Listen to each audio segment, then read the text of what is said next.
Alright, so today we're going to be talking about the Black Forest... I just forgot the name of it.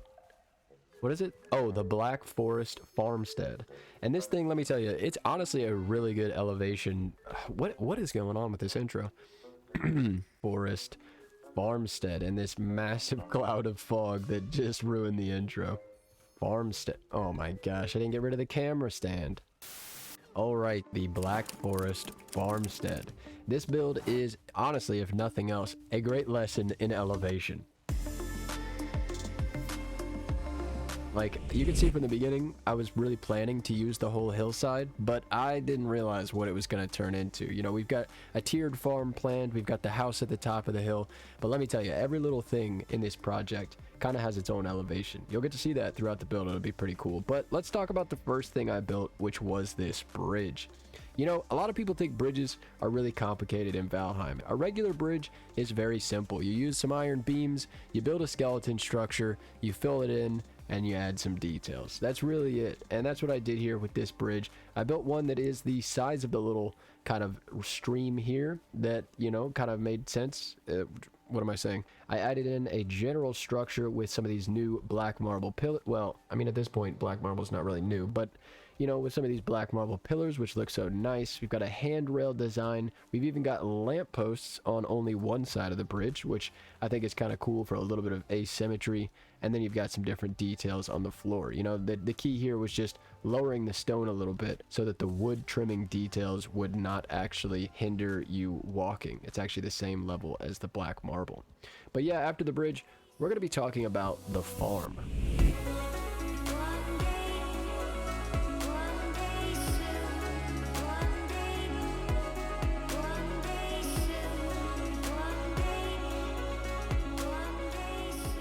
Alright, if you're enjoying the video so far, don't forget to leave a like and subscribe. And if you're interested in playing on any of the worlds that I've created in Valheim, check out my channel memberships or join the Discord to get the ones that are free. Let's get back to the video. The farm is pretty cool. You know, I really just started with a basic idea for the wall. I didn't want to just use wooden beams, so I alternated wooden beams and wooden floors. After that, I kind of copied that around to the 6 different tiers, the different walls that I needed to make those tiers. And then I added my crops, and honestly, I took a break for a while. I really liked the look of it, but it was too simple, and I wasn't sure what I wanted to add. So sometimes I feel like it's just best to take a break and come back with kind of a fresh mind on the topic. So I came back, and I realized this would be the first thing where I could add some really cool elevations. You can see I brought in a vertical aspect to this farm, kind of a little bit of like a terraced... is it terrace? You know what I mean? I'm doing this again with the terraced word and the terrace things in the other build. I don't know what this means. Just there for show. And then above we've got the living terrace. You know, I have no idea what you call it. It's like a living roof? I don't know. But this time you can a little table to sit here. Of course, once again, the living terrace up above. I'm calling it a living terrace. I don't even know if that's what you call that, but yeah, I'm just calling it that anyway. So you can see I brought in those Christmas garlands, which honestly, I just hadn't gotten to use them yet. I know it's a bit late. And they're green, you know, it fits a farm. So does the mistletoe. You could grow this in the farm, maybe, possibly. And you can see I used a little bit on the house even too, to bring in that theme a little bit more. But yeah, so we've got some raised section here to bring in a vertical aspect, tucked in little lamp posts right into the core wood poles so that they feel like they're hanging from the poles, which is so cool. Just a much more dynamic farm here with these raised sections. You can see on the right side, I used all raised sections, and on the left side, I did not. I wanted more asymmetry here, just like with the bridge and the lamp posts. I wanted to have just a little bit of the raised section on the left side, and then down here down low I did no raised sections, and I put some of those garlands on the wall to maybe signify that they're growing differently here, and a little maypole. But let's head upwards a little bit, and you know, once again we're heading up different elevations, and here we're kind of coming off onto this elevation where we've got our little log cutting area. Now admittedly, this area is completely useless, but I love adding these areas into a Valheim build. We've got a little covered section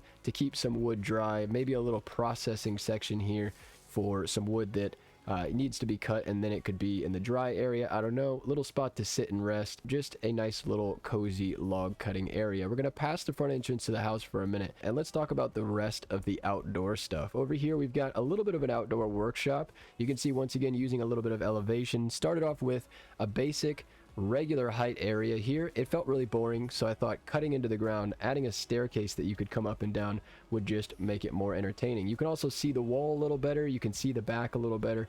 It just kind of turned out good all around. On this side, I mean, this is completely useless, just like the log cutting area, but I just thought it would be a cool idea to be able to do some outdoor dining with the view of your farmstead. We've got a kiln here, which I didn't really have a spot to dig a hole, so I left that at the same elevation, and we've got a wall here. The wall is pretty simple, you know, it's just kind of random. That's what I did with this wall. I had fun with just alternating the smaller and the larger bricks, and I just alternated them, added some lamps, added some diverger stake walls, and you've got just kind of a nice random organic kind of feeling wall.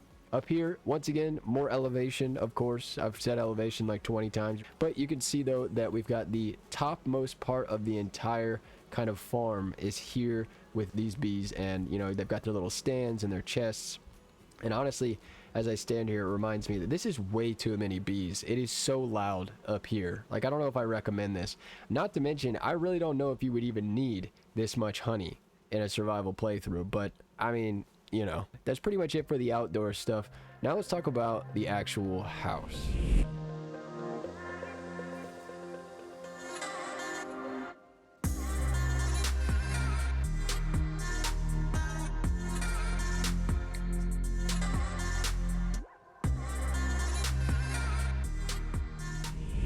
Alright, I promise I'm only going to say elevation a few more times, but you can see that this house is also built on different elevations. I started with the lowest section on the right, and I went up 1 meter for kind of each main section of the house. 3 sections in total. You can see some measurements on the screen here in case you're curious how big the house actually is.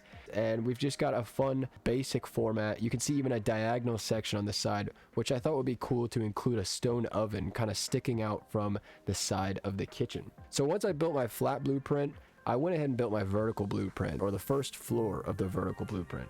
Here I usually go with 4-meter high floors for kind of a really spacious feel inside of your Valheim houses.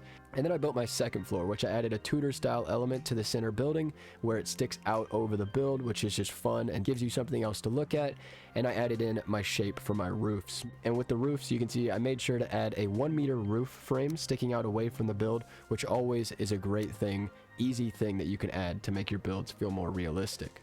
So once I had the basic shape, I added the basic walls on the first floor, filled it in with some details and some windows. Then I added in the basic walls for the second floor, which was just the Tudor style section, and then the details. And then I added on the roof. The house itself, I think, came together really nice. We've even got a chimney in the back, which is good for the kitchen, for the hearth.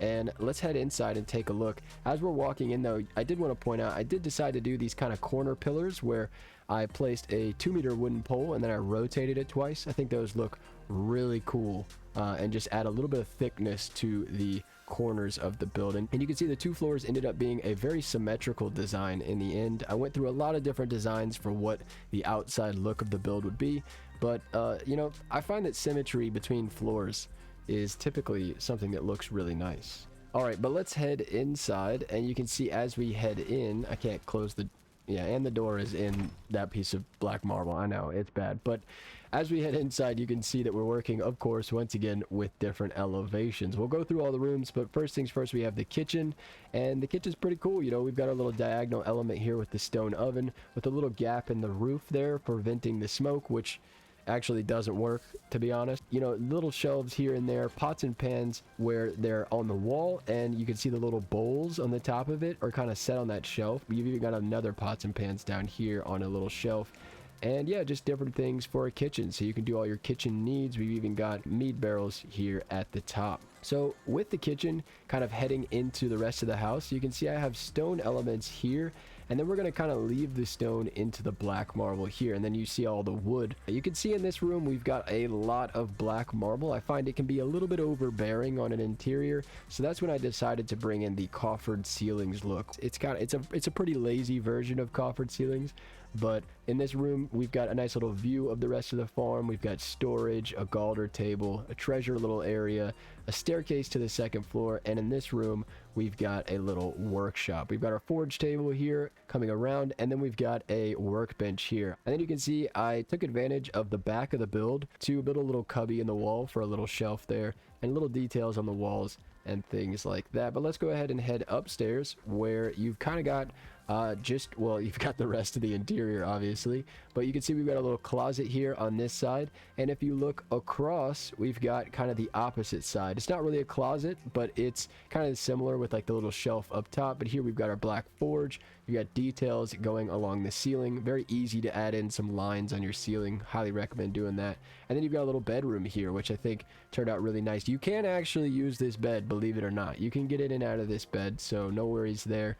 And yeah, we've got a little portal section here, some chests which are kind of like decreasing in size to add some variation. This is actually the portal that you will be coming out of if you are an ultimate member of the channel, and you'll be getting this download the day the video comes out. But yeah, that's pretty much it for the build.